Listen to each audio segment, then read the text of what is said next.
Yo, what's up, world? Welcome back to the channel. APW Sports signing in, and we are going to review The Last Dance episodes 3 and 4 on today's video. So, to make this intro short and sweet, hopefully you guys are staying safe out there and doing your part. And a special thank you to the first responders. But without further ado, let's dive into it. I'm striving to get rich. That's why I almost went 2 years without buying shoes and fits. Things change now. My mom hearing me with my music and she look a little prouder.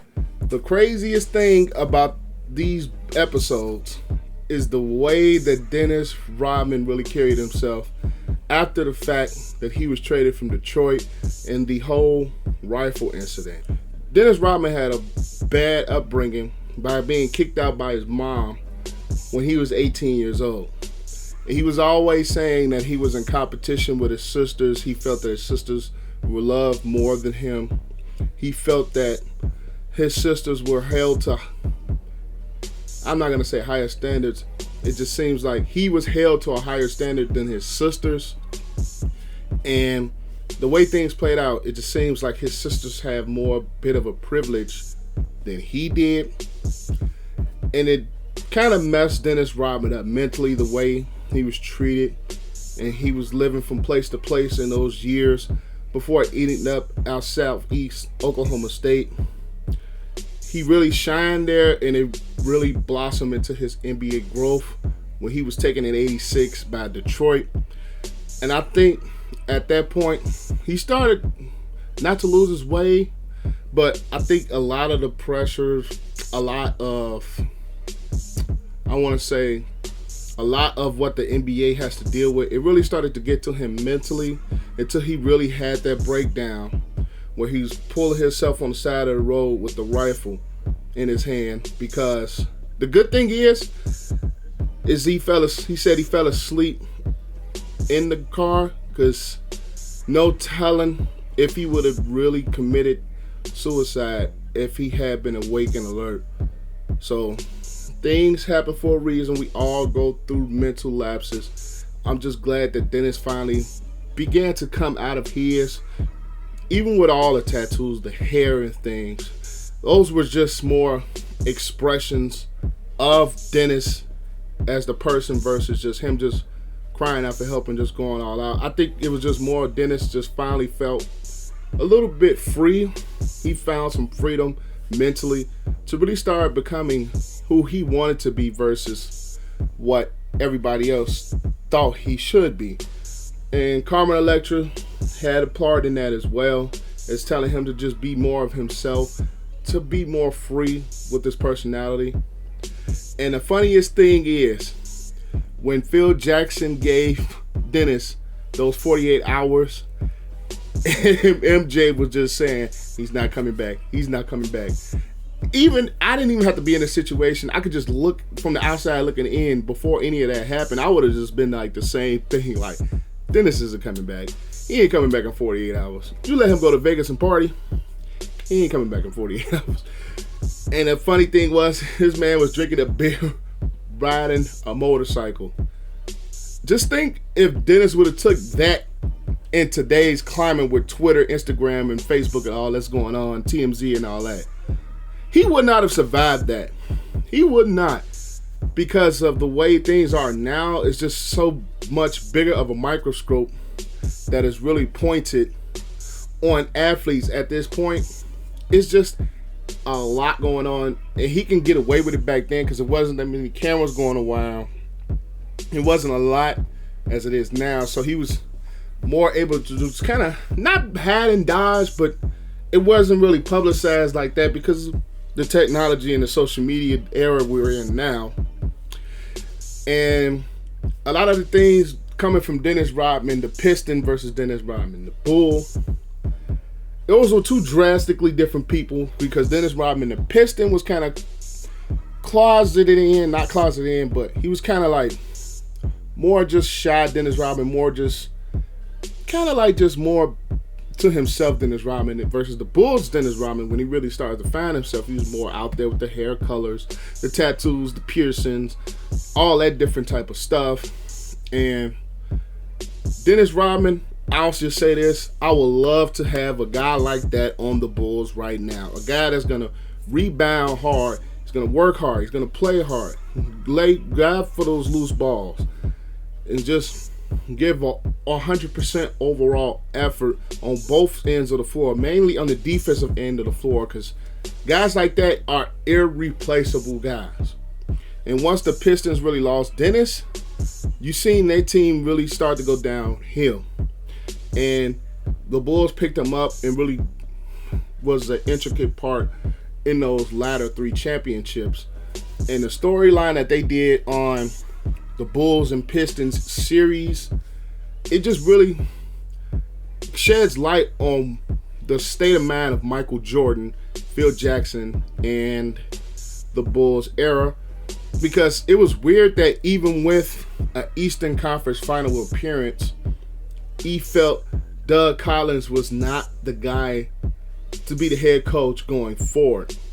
And even getting fired at the Eastern Conference Finals appearance, even getting fired at the Eastern Conference Finals appearance is just kind of weird to me. But it was the right move because, as they said, Doug Collins was more focused on Michael versus the team. And when Phil came in, he was more focused on the team aspect of things versus just Michael Jordan. Even Michael said he did not like Phil coming in because he felt like he needed the ball. He felt like this. But once he started to buy into it, and it took them a while to really understand the triangle offense, he really started to really just get the team to another level. And had it not been for Scottie Pippen's migraine in the 90 conference finals, the Bulls, I think, would have won that game and won that series.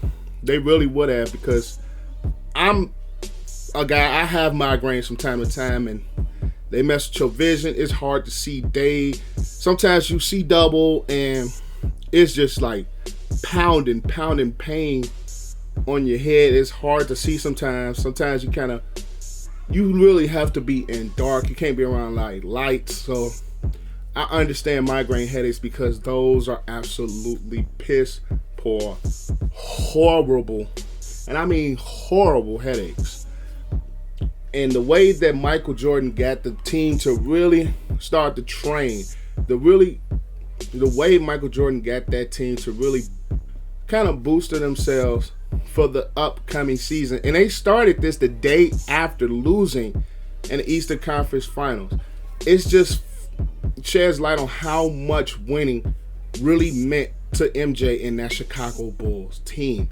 Because you didn't have to do that. They don't have to really just do that. They can go off in the off season, just do vacations or whatever. But they were so committed to winning a championship and so committed to getting over the hump of the Detroit Pistons that they felt they had to get it right that coming season. And for them to go into 90-91 with a whole new mindset, Michael Jordan committed himself to weight training. Michael Jordan committed himself to being stronger, to be able to take on those Jordan rules. And I hate to throw shade at somebody, but LeBron would not even survive those Jordan rules, because Jordan was getting pushed around, thrown around, knocked down. If you name it, the Pistons did it to him in order to stop him. And I really think LeBron mentality would not be able to survive those Jordan rules. Jordan did not complain to the refs. Jordan did not do any of that. He just took his lumps and just knew he had to change his approach. He just knew he had to get stronger in order to dish out punishment to the Pistons versus keep receiving it all. And a big step up for that 90-91 season were Horace Grant and Scottie Pippen, because their mindsets and their mentality changed towards it too, because they didn't react, complain to the refs. They dished out their own punishment. And that's just a testament of the real leadership that Michael Jordan brought to those teams. Because at the end of the day, Scottie and Horace, they were complaining more to the refs, and they were letting the Pistons' physical play get into their heads and letting them take over versus just playing the game the way they knew how to play it, in the way that they were running the triangle offense in order to win. So that team And Michael Jordan's mentality, I think at that point, was really what started the Bulls dynasty.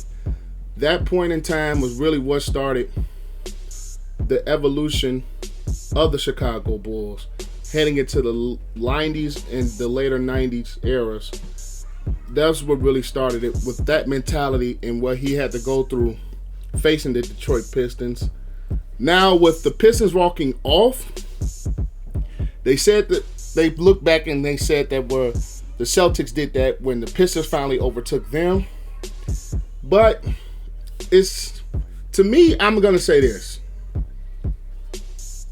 At the end of the day, I would have probably shaken hands. That's just my opinion. But do I have a big issue with what the Pistons did? I'm gonna be honest and I'm gonna say no. I'm just that competitive mentality that I had. I don't want to go shake hands with somebody that just kicked my ass. I really don't want to do that. But at the same time, if it's a respect level there, I'm gonna respect y'all. You kicked our asses. I'm gonna come back next year. I'm gonna kick y'all's. But I'm not gonna sit here and make a big deal out of it like the media and them did. Even now and even in that era, I wouldn't have made such a big mess of it. And they did touch on Jerry Krause and some of his statements on rebuilding the team in '98. The things he was saying at the All-Star break, that of course Phil wasn't coming back, and then they kept having to feed Jordan with the Pippen questions, and it just created a whole mess. Even if Phil was in his last year, I would think that would have been something better than not come out in public, or better than not come out towards the team, because it can really affect them as far as their mentality and things like that. So Jerry Krause, they did shed a little light on him again, but it is what it is. We all knew how the story turns out. That's all I got for you guys today.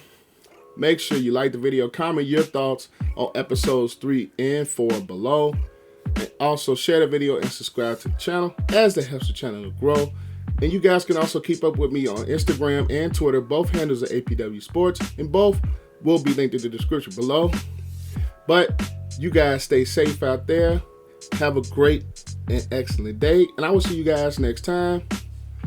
Peace out. I wanna say thank you to my mom and my daddy for making love the night that you had me. Wanna thank my friends, my sister, and my brother.